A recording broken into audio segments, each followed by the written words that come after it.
মহিষাদলের nutshell ১ নম্বর গ্রাম পঞ্চায়েত এলাকার pink toilet উদ্বোধনে বিধায়ক তিলক চক্রবর্তী।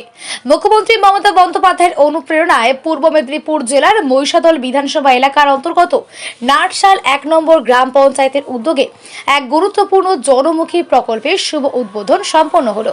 ২০২৫ থেকে ২৬ অর্থবর্ষের উন্নয়ন তহবিল থেকে বুড়াশুড়া বাসস্ট্যান্ড প্রাঙ্গণে নির্মিত হলো মহিলাদের জন্য সুরক্ষিত পিঙ্ক টয়লেট, মাতৃছায়া এবং পুরুষদের জন্য খোলা আকাশ শৌচাগার। দীর্ঘদিনের দাবি পূরণ হওয়ায় এলাকাবাসীর মধ্যে উৎসাহ আনন্দ লক্ষ্য করা যায়। এই গুরুত্বপূর্ণ প্রকল্পের শুভ উদ্বোধন করেন মহিষাদল বিধানসভার মাননীয় বিধায়ক তিলক চক্রবর্তী। অনুষ্ঠানে উপস্থিত ছিলেন পূর্ব মেদিনীপুর জেলা পরিষদের সদস্য পূর্ণেন্দু জানা, নাটশাল ১ নম্বর গ্রাম পঞ্চায়েত প্রধান শিবপ্রসাদ বেরা এবং লখা ২ নম্বর গ্রাম পঞ্চায়েত প্রধান সুদর্শন মাইতি সহ অন্যান্য গণমান্য ব্যক্তিবর্গ। উদ্বোধনী অনুষ্ঠানে গ্রাম পঞ্চায়েত এলাকার বহু মানুষজন ও জনপ্রতিনিধিরা উপস্থিত থেকে এই উদ্যোগকে স্বাগত জানান। গ্রাম পঞ্চায়েতের প্রধান তার বক্তব্যে বলেন, মহিলাদের নিরাপত্তা ও স্বাস্থ্য সুরক্ষার কথা মাথায় রেখেই এই পিঙ্ক টয়লেট নির্মাণ করা হয়েছে। বাসস্ট্যান্ড এলাকায় প্রতিদিন বহু নারী পুরুষ যাতায়াত করেন। তাদের সুবিধার জন্য এই উদ্যোগ ভবিষ্যতে আরও উন্নয়নের পথ প্রশস্ত করবে। অন্যদিকে মহিলাদের বিধায়ক তার বক্তব্যে বলেন, মাননীয় মুখ্যমন্ত্রী মমতা বন্দ্যোপাধ্যায়ের নেতৃত্বে রাজ্য জুড়ে উন্নয়নের ধারা অব্যাহত রয়েছে। গ্রাম বাংলার প্রতিটি প্রান্তে মৌলিক পরিষেবা পৌঁছে দেওয়াই আমাদের লক্ষ্য। নাটশাল ১ নম্বর গ্রাম পঞ্চায়েতের এই উদ্যোগ সেই উন্নয়নই আরেকটি দৃষ্টান্ত। স্থানীয় বাসিন্দারাও জানান, দীর্ঘদিন ধরে এই ধরনের শৌচাগারের প্রয়োজন ছিল, অবশেষে তা বাস্তবায়িত হয় তারা কৃতজ্ঞতা প্রকাশ করেন।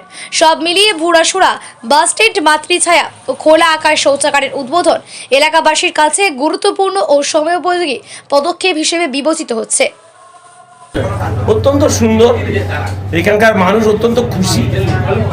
যারা নিন্দুক কতিপয় মানুষ এর বিরোধিতা করছিল, কিন্তু বহু মানুষ বলছে এটা একটা অভিনব উদ্যোগ। একটা মহিলাদের বিশ্রামাগার, তার সঙ্গে পিঙ্ক টয়লেট এবং সেখানে বেস্ট ফিডিংয়ের জায়গা এবং তার সাথে সাথে স্যানিটারি ন্যাপকিন এবং তার সঙ্গে সেটা ডিস্টার্ব করার জন্য তার ব্যবস্থা সব কিছুই করা আছে। এটা একটা সত্যিকার অভিনব উদ্যোগ। এখানে ভূঁয়াচুড়া এই এলাকায় সন্ধ্যের দিকটা প্রায় ১,০০০-১,২০০ বেশি লোক উপস্থিত হয়। তাদের শৌচালয়ের প্রয়োজন হয়, তাদের দীর্ঘদিনের দাবি ছিল এবং আমি কয়েকবারই এখানে এসেছি, মানুষের সঙ্গে যখন কথা বলেছি তারা বলছিল, স্যার অনেক কাজ হচ্ছে, যদি এখানে একটা টয়লেট হয়।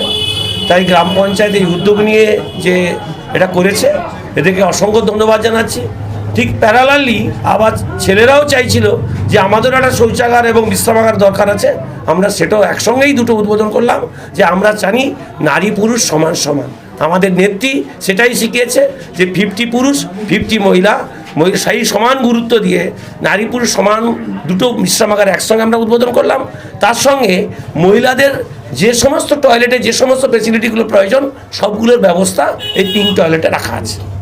রক্ষণাবেক্ষণ বা ব্যবহারের নিয়ম কি থাকছে এখানে?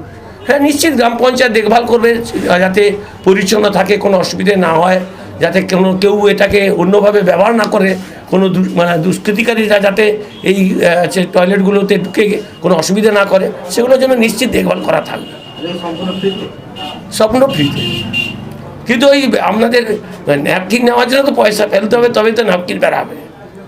ঠিক আছে। আজকে আমাদের এই পিঙ্ক টয়লেটটা দীর্ঘদিন ধরে আমাদের পঞ্চায়েতের আলাপ আলোচনার মাধ্যমে নারী ও শিশু প্রকল্পে টোটাল বরাদ্দের 10% টাকা খরচ করতে হবে। সেই হিসাবে নারী ও শিশু উন্নয়নের ক্ষেত্রে আমরা এইটা বেছে নিয়েছিলাম। এই কারণে এটা গ্রামীণ বাজার হলো ভূঁয়াচুড়া বাজারে প্রত্যেক দিন 1200 থেকে 1500 মহিলারা বাজারহাট করতে আসে। সেখানে মায়েদের কোনো টয়লেট করার কোনো জায়গা নেই, কোনো ব্রেস্ট ফিডিং করার সেন্টার নেই। সেই জন্য আমরা গ্রাম পঞ্চায়েত থেকে আলাপ আলোচনার সাপেক্ষে এইরকম একটা অভিনব পিঙ্ক টয়লেট, যেটা আপনার মহারাষ্ট্র এবং হায়দ্রাবাদ পৌরসভাতে আছে, আমরা গুগল সার্চ করে দেখেছি। সেই মতো করেই আমরা যতটা সম্ভব টোটালটাই পিঙ্কের উপরে করার চেষ্টা করেছি। এখনও পর্যন্ত পূর্ব মেদিনীপুরে এ ধরনের কোনো পঞ্চায়েত উদ্যোগ নিয়েছে আমার জানা নেই। বোধহয় আমরাই প্রথম প্রতিক্রিয়া নাটশাল গ্রাম পঞ্চায়েত যে এই পিঙ্ক টয়লেটের ভাবনা। রাজ্যের কোথাও আছে? পশ্চিমবঙ্গ, কলকাতাতে পৌরসভা এলাকায় দু একটা দেখেছি, কিন্তু সামনেটাতেই শুধু পিঙ্ক কালার, কিন্তু পিঙ্ক টয়লেটের যে সুযোগ সুবিধা সেটা কিন্তু সেভাবে আমরা দেখতে পাইনি। এখানে এই টয়লেটে কত কি বাজেট ছিল আপনারা বা কোন ফান্ড থেকে আপনারা করলেন? এটা 15 সিএফসি থেকে আমরা করেছি। সেখানে বেস্ট ফিডিং সেন্টার থেকে শুরু করে ভ্যান্ডিং মেশিন থেকে শুরু করে ডিসপোজাল মেশিন থেকে শুরু করে সব কিছুই অত্যাধুনিক চিন্তাভাবনা এর মধ্যে রয়েছে। টোটাল কত বাজেট হচ্ছে আপনাদের? কত খরচ? এটা একটা পুরানো বিশ্রামাগার ছিল, সেটাকে রিমডেলিং করে 2,55,000 টাকার বাজেটে আমরা করেছি। ছোট মিলিয়ে তাই তো? না এটাতেই 2,55,000 টাকা। পুরুষদের ক্ষেত্রে ওরা 1.5 লাখ টাকার মতো বাজেট রয়েছে। কাজ প্রায় শেষের পথে। উদ্বোধনী অনুষ্ঠানে কারা কারা এসেছিলেন আপনি? উদ্বোধনী অনুষ্ঠানে ছিলেন মহিষাদলের অত্যন্ত জনপ্রিয় বিধায়ক তিলক কুমার চক্রবর্তী, এলাকার জেলা পরিষদ সদস্য সম্মানীয় পূর্ণেন্দু জানা সহ ত্রিস্তর গ্রাম পঞ্চায়েতের সমস্ত সদস্যরা উপস্থিত ছিলেন। আপনার পরিচয়? আমি শিবপ্রসাদ বেরা, প্রধান নাটসালা গ্রাম পঞ্চায়েত।